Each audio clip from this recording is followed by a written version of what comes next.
একটা ব্যবসা করব, যে কি ব্যবসা করব বা কি চিন্তা ভাবনা করব আগে বাড়ার জন্য, তো কিছু বুঝতে পারছি না। সমস্যা যেটা হলো, আমাদের মধ্যবিত্ত বা গরিবদের মানে সেই ভিডিও দেখি যে পুস্তক গরিব, এ গরিব, ও গরিব, মানে আমাদের 14 গোষ্ঠী গরিব, মানে এরকম ধরনের যে ব্যাপারগুলো থাকে না, ওইরকম ধরনের সমস্যা হচ্ছে সমাজে কারোর সঙ্গে মিশতে। নিজেদের লোকগুলো দেখছি যে কি বলে রে, এরকম একটা ব্যাপার। তো তার সাথে সাথে আরও যে ব্যাপারগুলো হয়ে থাকে, বাইরের যে মানুষের উপরে ভরসা করব, সে কারোর সঙ্গে দুদিনের দেখা হয়নি 2000 টাকা ধার চাচ্ছে, কোনো মানে হয়?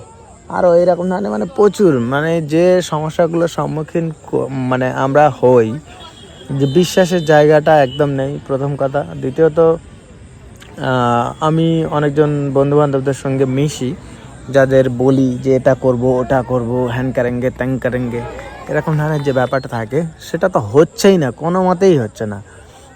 সব ভাবছে সারা পাগল মাল, কার সঙ্গে ঘুরছি, এরকম একটা ব্যাপার। তো বলার উদ্দেশ্য হচ্ছে যে যদি তোমাদের কোনো কিছু বিজনেস পলিসি থাকে, তো একটু জানাবে কমেন্টে, এবং যদি ফোন নাম্বার থাকে ফোন নাম্বার দিও, তাহলে কন্ট্যাক্ট করব। আর ইচ্ছা হচ্ছে একটা বন্ধু মোটামুটি এরকম হতে হবে, শালা যদি বলি যে বিষ খেতে যাব, বলবে হ্যাঁ যাব, যদি বলি যে এখানে যাব, হ্যাঁ যাব, যদি বলি এই করব, হ্যাঁ করব। তো এইরকম ধরনের একটা মনের মিলনের বন্ধু দরকার। যেটা হচ্ছে আমি টোটাল আমার মনে হয় 2-4 হাজার বন্ধু রয়েছে, তার মধ্যে আমি একজনের এরকম পাইনি। যার বলি সে ফোন নিয়ে ঘাঁটছে সারাক্ষণ ঘাঁটি, অন্য কিছু কাজ করছে।